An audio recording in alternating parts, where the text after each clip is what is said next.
tipo que foi identificado na Europa e o que os especialistas têm a dizer a respeito disso, Juliano? Boa tarde. Oi, Juliano. Boa tarde, Joel. Boa tarde, Ana, Giovanni e todos que nos acompanham na Rádio Bandeirantes neste momento. Olha, os especialistas afirmam que ainda é cedo entender um pouco dessa mutação que ocorreu na Inglaterra. Inclusive, o próprio ministro secretário da Saúde de lá, ao anunciar a possibilidade da mutação que teria infectado 1.000 pessoas, diz que ainda está em análise para identificar se essa mutação, duas coisas, se essa mutação realmente é capaz de fazer com que o vírus se dissemine de forma mais rápida, ou seja, atinja mais pessoas em um curto espaço de tempo, e se leva a doença em um estágio mais grave. Não que a doença, o vírus não leva a doença, obviamente, mas se ele vai causar consequências mais graves do que o que muitas pessoas fora do grupo de risco, por exemplo, tem aqui no Brasil e na Inglaterra até então. O anúncio preocupa porque, ao mesmo tempo em que a Inglaterra trouxe a notícia da mutação do vírus, ela anunciou um novo lockdown para Londres e cidades da região. Inclusive fechamento de restaurante, fechamento de bares.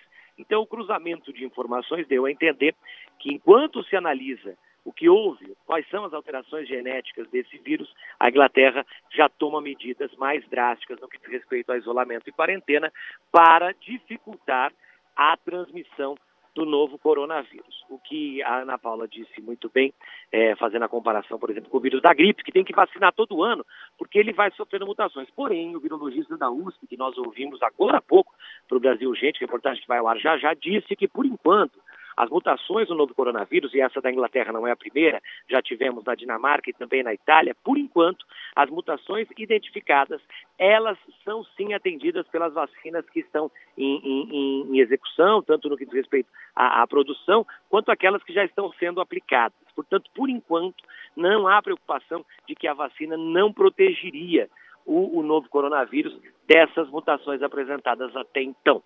Joel e Ana. Essa é uma notícia excelente, tranquilizadora. E a questão dos novos fechamentos, né, lockdown, como o Juliano colocou, é importante para a gente ter em mente, Joel, não defendendo que isso aconteça aqui, não é isso, mas a princípio a vacina não vai chegar para todos, algumas delas têm que ser aplicadas em 2 doses, o que exige que você respeite as regras de isolamento, higiene, etc e tal, enquanto você não toma essa segunda dose, até o medicamento ser efetivo. Então isso está acontecendo lá, está acontecendo na Alemanha, em Nova York, por exemplo, onde a vacina já está começando a ser aplicada, também se estuda essa possibilidade. Aliás, vai acontecer, né? Novos fechamentos vão acontecer. Então, mesmo com a vacina, a gente vai ter que ter paciência ainda até conseguir controlar esse bicho. Eu não ficaria tão preocupado com os casos de reinfecção como ficaria se a vacina não funcionasse. Serviço para apenas um tipo, né? Meu Deus do céu, não queria nem pensar nisso.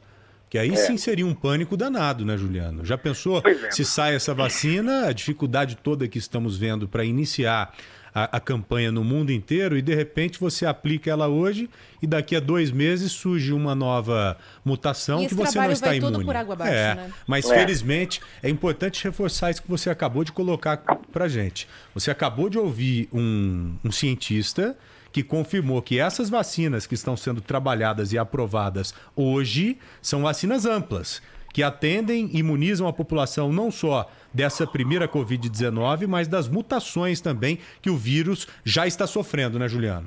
Exatamente. Quem puder assistir o Brasil Urgente vai ver uma explicação mais técnica, que eu não vou ousar detalhar, mas ele explica a partir do RNA do vírus. Segundo ele, as características deste RNA do coronavírus são muito amplas. Portanto, a vacina, ao ser feita, já tem uma abrangência maior do que a vacinação de outros problemas, outros que a gente já conhece. Portanto, isso garantiria a vacina, segundo o virologista que nós ouvimos aqui agora, o Paulo Zanotto, garantiria a vacina uma amplitude de proteção, né? Porque a gente sabe que muitos países já estão vacinando, em que pese o atraso aqui no Brasil. E já é uma expertise que a ciência tem em trabalhar, por já conhecer há um bom tempo, o coronavírus. Exatamente.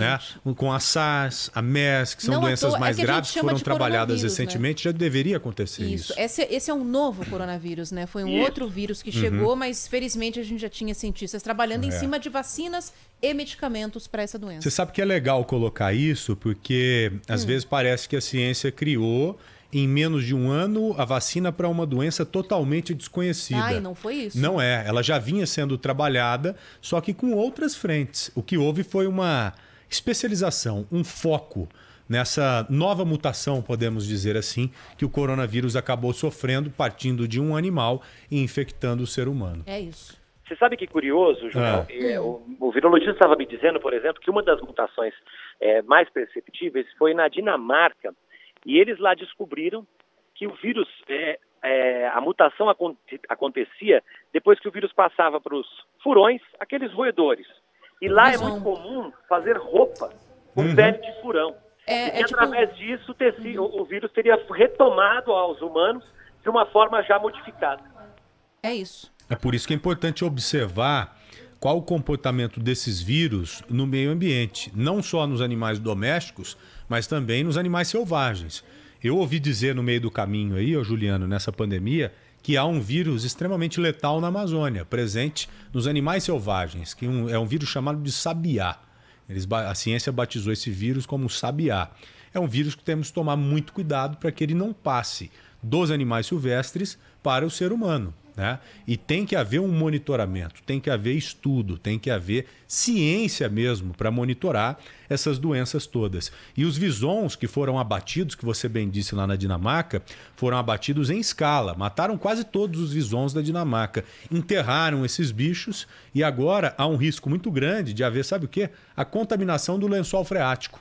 Contaminação do lençol freático com matéria orgânica, né? Advinda da decomposição desses animais.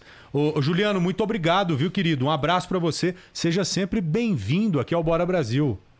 Olha, eu que agradeço, porque na verdade eu acho que nessa entrada aqui eu aprendi mais com vocês do que vocês comigo. Tá imagina, você falou que sabendo tudo de vírus. Você falou que a gente podia te chamar, a gente te chama agora, ó, direto. Não, é pra chamar. Até quando o Joel não vem como ontem, eu vou, hein? É isso. Fechado. Valeu, Dip. Um abraço, querido. Valeu. Um dos grandes jornalistas do Grupo Bandeirantes de Comunicação.